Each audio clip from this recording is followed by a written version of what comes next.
तो 10वां का गणित में बहुत ही महत्वपूर्ण विषय है त्रिभुज, जिसमें प्रमेय शामिल है। सभी बच्चों को इसमें दिक्कत होता है और 10वां क्लास में अधिकतम बच्चे जो फेल होने का आंकड़ा है वह गणित में ही है। तो बच्चों के आग्रह एवं अपने विचार से एक यह वीडियो बनाने का प्रयास किया जा रहा है ताकि सभी बच्चे इसे से लाभान्वित होंगे। आप इसे सिर्फ सुनिए, एकाग्र होकर इसे अगर 1-2 बार अच्छे से सुनेंगे तो आपको निश्चित लाभ प्राप्त होगा। तो हम सबसे पहले गणित 10वां का चैप्टर 6 त्रिभुज है, उसमें प्रमेय 6.1 बोला गया है। वह प्रमेय है और वह खूब पूछा जाता है ना। हर एक 10वीं वाला बोर्ड में ये पूछे और महत्वपूर्ण भी है। और ये आगे जो गणित बनाया जाता है इसके द्वारा अनुपात वाला है ना, उसमें भी ये काफी सहायता देता है। तो आप प्रमेय देखिए 6.1 का प्रमेय है, यदि किसी त्रिभुज की एक भुजा के समानांतर अन्य 2 भुजाओं को भिन्न भिन्न बिंदुओं पर प्रतिच्छेद करने के लिए एक रेखा खींची जाए तो अन्य 2 भुजाएं एक ही अनुपात में विभाजित हो जाती है। अब जब भी इसको पढ़े तो कम से कम 1-2 बार इसको समझिए। पहले मान लिया जाए यदि किसी त्रिभुज की एक भुजा, कोई त्रिभुज है ना, उसका एक भुजा, कोई एक भुजा है ना, यदि किसी त्रिभुज की एक भुजा के समानांतर, इसके समानांतर क्या है, समानांतर अन्य 2 भुजाओं को, अन्य 2 भुजा हो गया AB और BC, अन्य 2 भुजा AB और BC है। तो अन्य 2 भुजाओं को भिन्न भिन्न बिंदुओं पर प्रतिच्छेद करने के लिए एक रेखा खींची जाए तो अन्य 2 भुजाएं एक ही अनुपात में विभाजित हो जाती है। इसको 1 बार नहीं, 2 बार 3 बार मनन करिए। यदि किसी त्रिभुज की है ना, यदि किसी त्रिभुज की एक भुजा के समानांतर अन्य 2 भुजाओं को भिन्न भिन्न बिंदुओं पर प्रतिच्छेद करने के लिए एक रेखा खींची जाए तो अन्य 2 भुजाएं एक ही अनुपात में विभाजित हो जाती है। तो समझिए, मान लिया कि ABC कोई त्रिभुज है ना, यदि कोई ABC त्रिभुज है तो BC के समानांतर कोई एक रेखा खींचे, मान लीजिए D कोई रेखा खींचे जो AB को D और AC को E बिंदु पर प्रतिच्छेदित करता है। तो अब इसको प्रमाणित भी करना है, तो आपको इसको प्रमाणित करने के लिए आप दिया हुआ पहले लिखिए। क्या लिखेंगे? दिया हुआ लिखिए। क्या लिखेंगे? यदि एक त्रिभुज ABC, एक त्रिभुज ABC जिसमें भुजा BC के है ना, BC के समानांतर, BC के समानांतर एक रेखा खींची जाए है ना, BC के समानांतर एक रेखा खींची जाए तो गई है। तो अन्य 2 भुजाओं को AB तथा AC को क्रमशः, मान AB को D पर और AC को C पर, E पर, AC को E पर है ना काटती है। तो आपको सिद्ध क्या करना है? तो सिद्ध करना है AB बटा DB और AE बटा EC, इसी को लिख दीजिए। सिद्ध करना है, क्या करना है? सिद्ध करना है AB बटा DB बराबर AE बटा EC। अब इतना तो आपको किताब में दिया हुआ सिद्ध करना है। तो इसको प्रमाणित करने के लिए अपने से एक रचना बनाया जाता है, कंस्ट्रक्शन। तो कंस्ट्रक्शन बनाने में हम देखते हैं कि EN परपेंडिकुलर AB है ना, EN परपेंडिकुलर AB है। AB जो है उस पर यहां से एक लंब खींचते हैं, माने 90 डिग्री, क्या होगा? इको 90 डिग्री होगा है ना, परपेंडिकुलर खींचते हैं। और दूसरा DM परपेंडिकुलर AC, अब उधर वाला में D से परपेंडिकुलर लंब खींचे। अब 2 लंब खींच दिए। अब उसके बाद में एक बिंदु है D को C से और है ना B को E से मिलाया, या C को D से E को B से, जैसे कहिए उसे, मैंने इसको मिलाया दोनों को। ठीक है, अब इतना हो जाने के बाद रचना कर लिए। अब रचना के बाद में आपको प्रमाण देना पड़ेगा, उत्पत्ति देना पड़ेगा। अब इसमें त्रिभुज ADE का एक बार क्या करिए, एक बार आधार इधर मानिए और एक बार आधार इधर। तो लाल वाला क्षेत्र है उधर से लेते हैं। तो एक बार एडी, इसमें दो भाग हो गया, एडी और एगो बीडी, दो गो त्रिभुज लिए। तो पहले शुरू लिए एडी का क्षेत्रफल, तो 1/2 गुने आधार गुने ऊंचाई। तो मानने अब है उसका एडी का 1/2 आधार को एडी माने और ऊंचाई को ई, है ना, लंब है। अब उसमें एक आया बीडी, ललका वाला जो इधर लाल में दिख रहा है, बीडीई का क्षेत्रफल। तो 1/2 गुने बीडी गुने ई लिए। अब देखिए इसको मान लिया समीकरण है, इसको मान लिया समीकरण 2। अब दोनों समीकरण से इक्वेशन 1 और 2 से, इक्वेशन 1 और 2 से लिए तो क्या किए, त्रिभुज एडी का क्षेत्रफल बटे त्रिभुज बीडी का क्षेत्रफल। अब 1/2 कट जाएगा, ये कट जाएगा, बच जाएगा एडी बटे बीडी। अब इसी को पुनः एक बार इधर से आधार मानिए, है ना। अब उसमें एडी का क्षेत्रफल 1/2, अब इधर से मानेगा तो ए अब बटे डीएम, है ना, इक्वेशन 4 मान लीजिए। अब डीईसी इधर वाला बुलुक्का टाइप का जो आपको बनाया है, इधर डीईसी का क्षेत्रफल 1/2 गुने ईसी गुने डीएम, है ना। अब इसको 5 मान लीजिए। अब समीकरण 4 और 5 को तुलना करिए। अब देखिए त्रिभुज एडी या डीईसी का क्षेत्रफल, तो 1/2 कट जाएगा, डीएम कट जाएगा, यही बटे इसी बटे। अब इसको प्रमाणित करने के लिए एक अभिगृहित है, उस अभिगृहित पर ध्यान देना पड़ेगा। दो समानांतर रेखा के बीच एक ही आधार पर, दो समानांतर रेखा के बीच एक ही आधार पर बने, है ना, दो त्रिभुज का क्षेत्रफल समान होता है। ये अभिगृहित को पहले से समझना पड़ेगा। अगर ये वाला याद है तो आप यहाँ, अगर यहाँ पर लीजिए, यहाँ डी समानांतर बीसी है और डी पर ही ना दो गो त्रिभुज है जी, ये डी आधार है, उसी पर ना दोनों त्रिभुज है। अब दोनों त्रिभुज है तो दोनों का क्षेत्रफल क्या होगा, है ना, बी डी और का क्षेत्रफल और डी सी का क्षेत्रफल दोनों का बराबर होगा, है ना, दोनों का। अब दोनों का बराबर है तो त्रिभुज बराबर हो गया और ऊपर दोनों एडी बराबर हो गया। इसका मतलब इक्वेशन 3 और 4 से, इक्वेशन 3 और 6, ये 6 हो गया और यहाँ पर ही 3 हो गया। दोनों से मिलाए तो क्षेत्रफल एडी बटे त्रिभुज बीडी बराबर होगा क्षेत्रफल एडी बटे त्रिभुज डीसी का। ऊपर वाला तो दोनों एडी है और नीचे वाला भी दोनों ही वाला से बराबर हो गया। तब हम क्या कर सकते हैं, एडी बटे डीबी बराबर ए बटे ईसी, माने भुजाओं का अनुपात क्या हो गया, बराबर हो गया। भुजाओं का अनुपात बराबर हो गया। इसको आप 1-2 बार ध्यान से सुनेंगे, आपको लाभ मिलेगा। कोई आवाज नहीं करे, हो गया।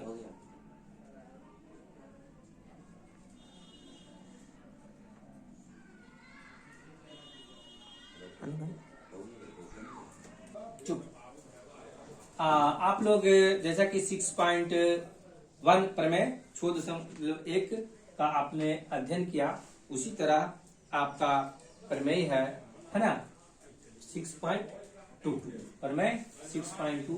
ये भी बहुत महत्वपूर्ण है और इसे थेल्स प्रमेय भी लोग बोलते हैं। क्या बोलते हैं, थेल्स प्रमेय। आप लोग अब देखिए इसमें आपको, अब देखिए इसमें कहता है यदि एक रेखा, क्या है, एक रेखा किसी त्रिभुज की दो भुजाओं को एक ही अनुपात में विभाजित करे। अगर कोई रेखा है ना, यदि एक रेखा किसी त्रिभुज की दो भुजाओं को एक ही अनुपात में विभाजित करे तो वह तीसरी भुजा के समानांतर होगा।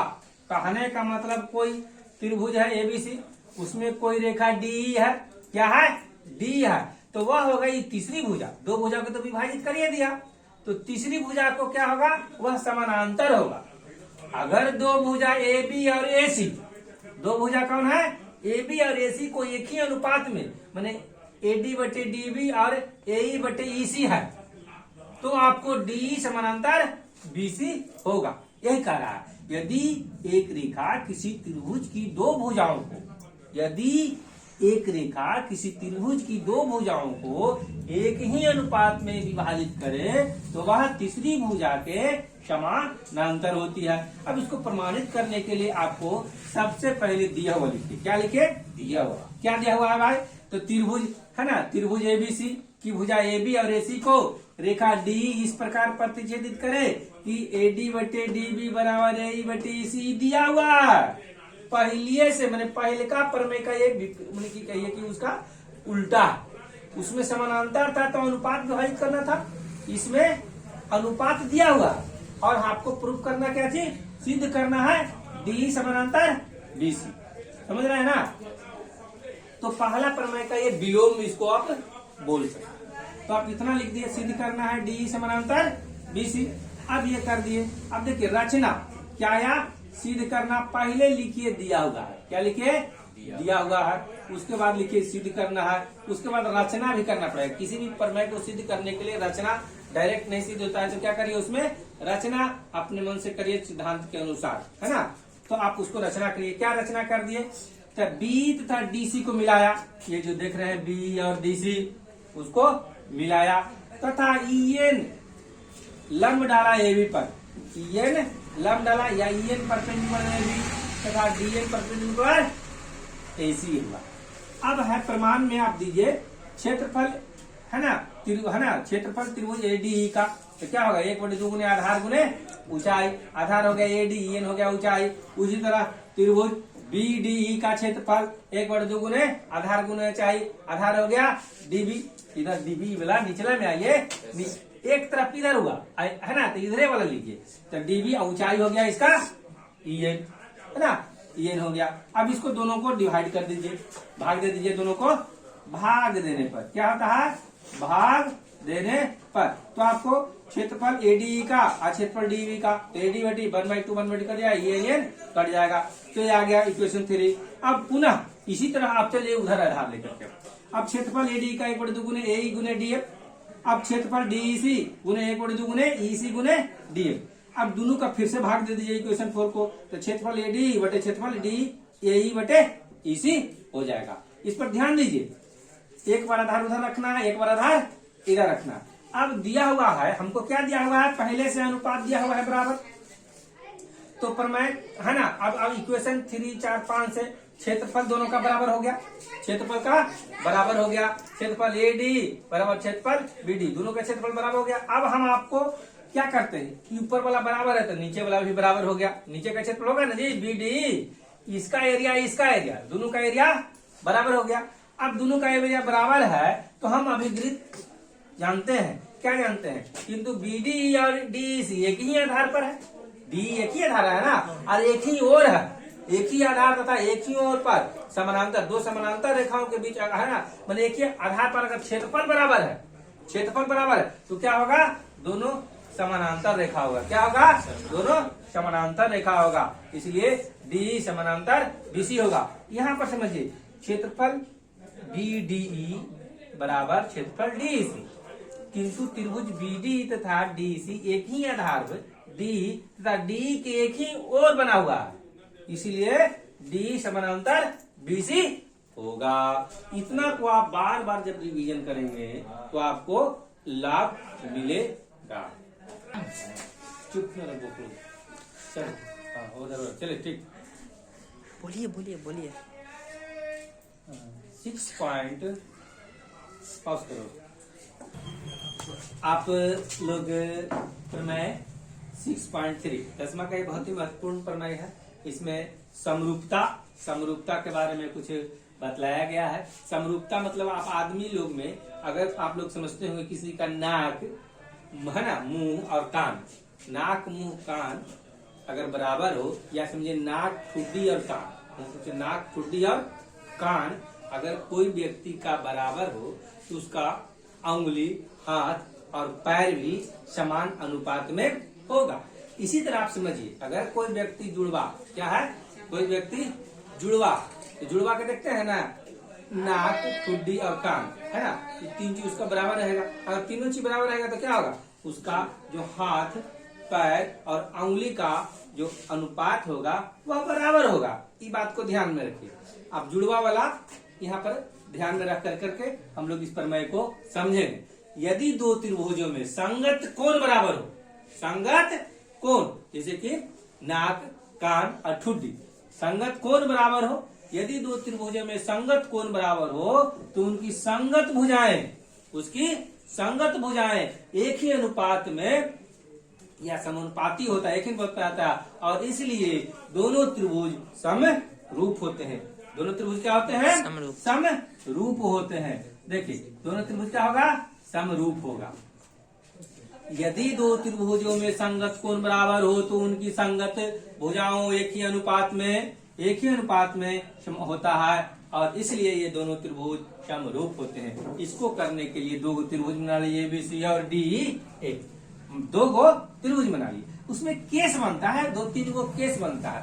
पहला केस बनता है माना AB भुजा D के बराबर हो, दूसरा बनता है AB छोटा हो AD बड़ा हो, तीसरा बनेगा AB बड़ा हो DE छोटा। इस तरह का 3 गो केस बनता है। तो हम पहला केस लेते हैं AB और D बराबर हो, माने उसका पैर हाथ बराबर हो, है ना, हाथ बराबर हो तो प्रूफ करना पड़ेगा उसका पैर भी और अंगुली भी बराबर होगा। कौन तो आपको दिया हुआ है, नाक कान ठुड्डी बराबर पहले से दिया है, तो आपको ये प्रूफ कर लेना होगा। तो आप मान लीजिए कि आपको क्या है, पहले ले लीजिए दिया हुआ है त्रिभुज ABC और D, दो त्रिभुज है जिसमें कोण A बराबर कोण D, मैंने पहला का A और दूसरा का D, फिर है पहला का B दूसरा का A, पहला का C और दूसरा का F दिया हुआ है। सीधे हमको करना है त्रिभुज ABC और D, ये क्या है, समरूप है। अब है इसको ऐसे भी लिख सकते हैं, त्रिभुज ABC समरूप है त्रिभुज DEF के, ये समरूप का ये संकेत है। क्या आप लीजिए, अब उसका उत्पत्ति लीजिए, माना AB बराबर D, हम लोग मान लिए हैं, क्या किए हैं, केस 1, क्या किए, केस 1 लिए, माना त्रिभुज AB और DE है ना, दोनों बराबर है। तो दोनों बराबर है तो त्रिभुज ABC और DEF में क्या होगा, एंगल A बराबर एंगल D, एंगल B बराबर एंगल AB और D बराबर हो गया। तब दोनों त्रिभुज ABC और D भी सर्वांगसम होगा। कैसे, कोण भुजा कोण से, कोण भुजा कोण से सर्वांग समता से होगा। क्या होगा, AB बटे D, AC बटे DF और BC से होगा, तो त्रिभुज क्या होगा, समरूप। पहला प्रमेय हो गया, इतना ही में प्रूफ। क्या करना पड़ेगा, पहला केस में ये प्रूफ हो जाता है। दूसरा केस में मानते हैं, माना त्रिभुज AB क्या है, छोटा है D से, मतलब DE बड़ा है, AB छोटा है।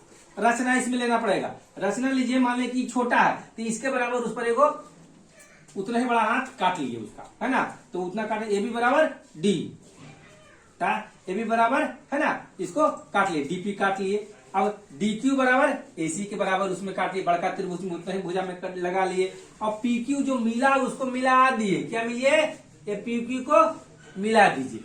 अब देखिए, अब दोनों को मिला दिए तो त्रिभुज ABC और DPQ, अब त्रिभुज इसमें समरूप अति करिए, तुलना करिए, तो AB बराबर DP, AC बराबर DQ, एंगल A और एंगल है ना A और D के बराबर है, एंगल A और D के कितना बराबर होगा, तो भुजा कौन भुजा से, ये दोनों भुजा है ना, ये दोनों भुजा, ये भुजा अरे भुजा, भुजा भुजा आई बिला कौन है जो कि कोण, अब ये दोनों हो गया बराबर, तो क्या होगा, भुजा कौन भुजा से क्या होगा, सर्वांग समता से हो गया, त्रिभुज सर्वांगसम होगा ABC और DPQ। अब DPQ बराबर हो गया तो क्या करिए, B बराबर P, एंगल B बराबर P, इसका बराबर इसका, है ना, एंगल C बराबर एंगल Q, इसका बराबर इसका हो गया। अब यहां से ले लीजिए एंगल A और D, तो दोनों में है ही है बराबर। अब देखिए एंगल P एंगल E, इसका ये दोनों का संगत है, क्या है, संगत कोण से। अब संगत कोण है तो ये क्या होगा, ये दोनों पैरेलल होगा, PQ और EF समानांतर हो गया। अब ये दोनों समानांतर हो गया तो भुजाओं का अनुपात भी बराबर होगा, तो DP बटा P, DP बटा बड़का बटे छोटका, बड़का बटे छोटका, इस तरह आप 6 ऊपर में से आप इसको लिख सकते हैं। अब उस तरह हो गया तो DP बाई DE बराबर DQ बाई DF। अब इस तरह कर करके सबका अनुपात बराबर हो गया, इस तरह AB by DE, AC by DF और बराबर BC बाई EF होगा, हो ना। तो ये वाला जब प्रूफ हो गया, भुजाओं का अनुपात बराबर हो गया, तो आप कह सकते हैं कि त्रिभुज ABC समरूप त्रिभुज DEF होता है। तो आपको ये प्रमेय है जो बहुत ही मददगार मिलेगा त्रिभुज को समरूप करने में। यदि कोण और कोण और कोण माने तीनों कोण संगत कोण बराबर होगा तो क्या होगा, है ना, उसका भुजाओं का अनुपात भी बराबर होगा, और ये त्रिभुज क्या होगा, समरूप होगा। क्या होगा आदित्य, समरूप होगा, है ना, आदित्य समरूप होगा, क्या होगा।